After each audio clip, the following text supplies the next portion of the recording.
Assalamualaikum warahmatullahi wabarakatuh. Rahayu Rahayu Sagu Dumadi Prahara di Majapahit. Kakawin Nagara Kertagama menyebutkan bahwa pendiri kerajaan Majapahit adalah Dyah Wijaya yang diidentikan dengan Raden Harsawijaya, Nararya Sanggramawijaya dalam prasasti Kudadu atau Jaka Susuruh dalam Babad Tanah Jawa. Sebelum Majapahit berdiri atau seusai Singasari dikuasai oleh Jayakatwang dari Gelang-Gelang pada tahun 1292, Dyah Wijaya yang disebut Raden Wijaya hidup terlunta-lunta beserta para pengikutnya, Lembu Sora, Nambi, Mahesa Nabrang, dan lain-lain. Berkat usulan Arya Wiraraja yang merupakan dalang tergulingnya kekuasaan Kertanegara dari tahta Singasari oleh Jayakatwang, Dyah Wijaya mendapatkan wilayah Tarik sebagai pedukuhannya. Manakala pasukan Tartar datang di tanah Jawa untuk berbalas dendam pada Kertanegara, Dyah Wijaya memanfaatkan pasukan tersebut untuk menggulingkan kekuasaan Jayakatwang dari bumi Singasari. Sesudah kekuasaan Jayakatwang berakhir dan pasukan Tartar diusir dari Jawa, Dyah Wijaya menobatkan diri sebagai raja di Majapahit. Pada saat itu, Dyah Wijaya yang menjabat sebagai raja bergelar Kertarajasa Jayawardhana atau Nararya Sanggramawijaya Sri Maharaja Kertarajasa Jayawardhana Ananta Wikramatunggadewa, memberikan anugerah berupa jabatan dan wilayah kekuasaan kepada seluruh pengikut setianya yang turut berjuang mewujudkan impiannya sebagai raja. Oleh Dyah Wijaya, Arya Wiraraja yang turut merealisasikan berdirinya kerajaan Majapahit diberi jabatan Pasangguhan serta wilayah Lumajang hingga Blambangan. Ranggalawe mendapat jabatan Pasangguhan dan diangkat menjadi Adipati di Tuban. Nambi mendapat jabatan Rakyan Mahapatih Perdana Menteri. Lembu Sora diangkat sebagai patih perwakilan raja di Daha. Perang di Sungai Tambak Beras. Bermula dari pemberian jabatan oleh Dyah Wijaya pada seluruh pengikutnya tersebut, justru menimbulkan perselisihan antara Ranggalawe dan Dyah Wijaya. Ranggalawe menilai bahwa Dyah Wijaya bersifat tidak adil dan tidak bijaksana. Menurut pandangan Ranggalawe, seharusnya Lembu Sora yang memangku jabatan patih dan bukan Nambi, mengingat pengabdian Lembu Sora kepada Dyah Wijaya lebih besar ketimbang Nambi. Apa yang dirasakan Ranggalawe atas ketidakadilan itu diungkapkan pada Dyah Wijaya.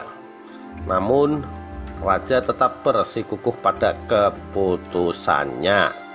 Sekalipun Ranggalawe menganggap tidak adil dan tidak bijaksana atas keputusan raja yang tidak dapat diubah lagi itu, Ranggalawe kecewa dan pulang ke Tuban.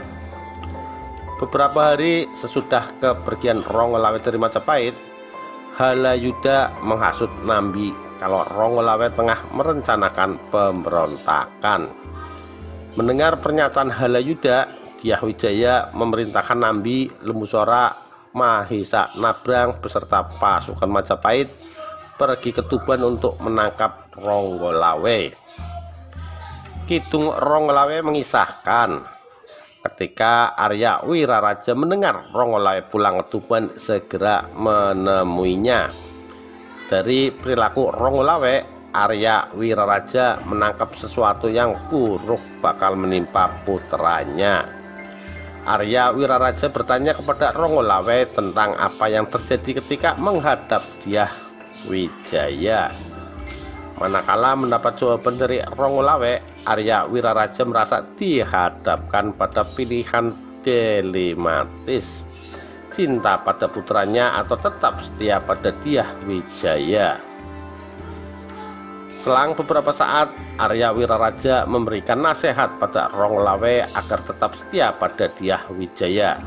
Karena nasihatnya hanya dianggap angin lalu oleh Rongolawe, Arya Wiraraja memanggil para menteri, kepala desa, Akuwu, dan Demang untuk mempersiapkan pasukan yang akan digunakan sebagai kekuatan untuk menghadapi serangan pasukan Majapahit.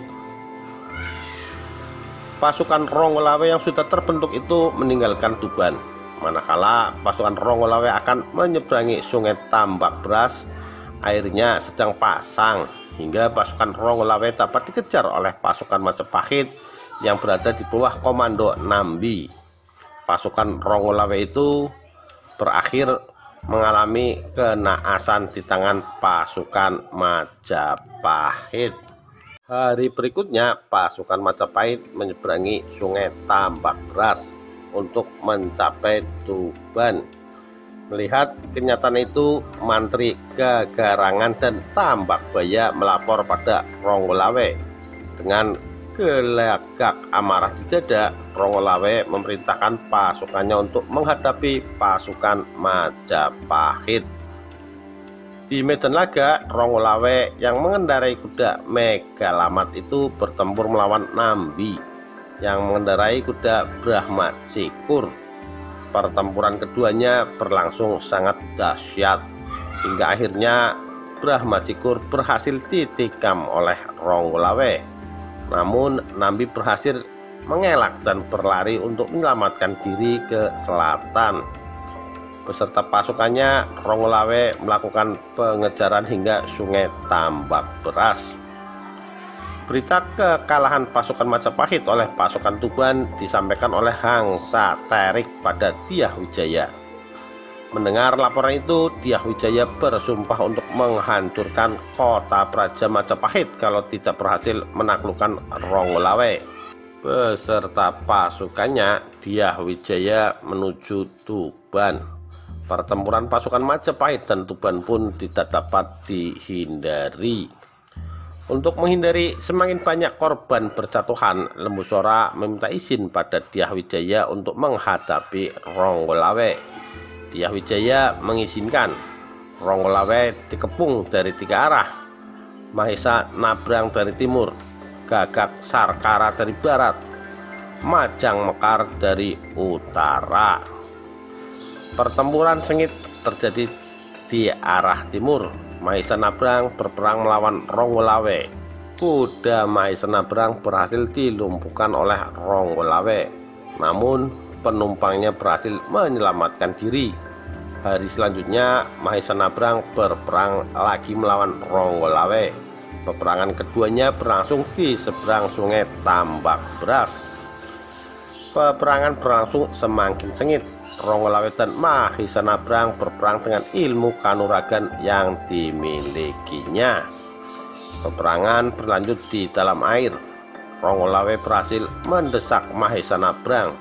Namun ketika sampai di tengah, Mahesa Nabrang berhasil menikam kuda Rongolawe. Akhirnya Rongolawe yang terpleset batu itu berhasil ditenggelamkan ke dalam air oleh Mahesa Nabrang. Sesudah kehabisan nafas, Rongolawe gugur di tempat itu. Mengetahui Rongolawe tewas, Lembu Sora menikam Mahesa Nabrang dari belakang. Panglima perang Majapahit itu pun tewas.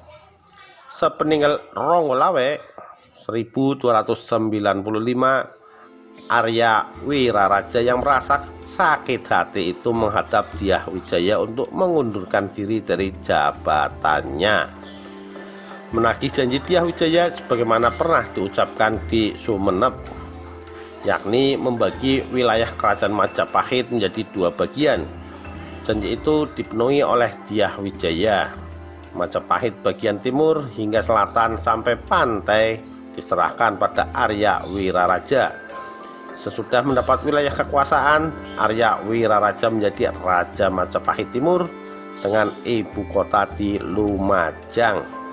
Sementara Majapahit Barat dengan pusat pemerintahan di Majakarta tetap dikuasai oleh Dyah Wijaya. Pembantaian Lembu Sora dan pengikutnya. Peristiwa perang antara Majapahit dengan Tuban di Sungai Tambak Beras merupakan awal prahara yang menimpa Lembu Sora.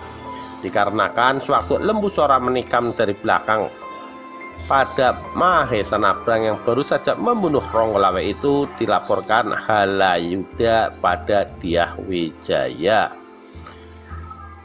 Mendengar laporan itu, Dyah Wijaya mengutus Halayuda untuk menghadap Lembu Sora ke Daha. Setiba di Daha, Halayuda menyampaikan amanat Dyah Wijaya bahwa Lembu Sora akan dihukum buang ke Tulembang karena tidak ingin dipermalukan di hadapan rakyat Majapahit. Lembu Sora memilih dihukum mati. Dyah Wijaya ketimbang dihukum buang. Disertai Gajah Biru dan Juru Demung, Lembu Sora pergi ke Majapahit. Halayuda yang berhasrat menyingkirkan Lembu Sora itu pergi ke Majapahit terlebih dahulu, melapor pada Dyah Wijaya bahwa Lembu Sora akan melakukan pemberontakan pada Majapahit. Mendengar laporan itu, Dyah Wijaya memerintahkan pasukan pengawal raja untuk menghadapi Lembu Sora. Sesudah berhadapan dengan Lembu Sora yang disertai Gajah Biru dan Juru Demung itu, pasukan pengawal raja itu menyerangnya. Karena tidak membawa pasukan dan senjata, Lembu Sora beserta Gajah Biru dan juga Demung tewas di pantai beramai-ramai.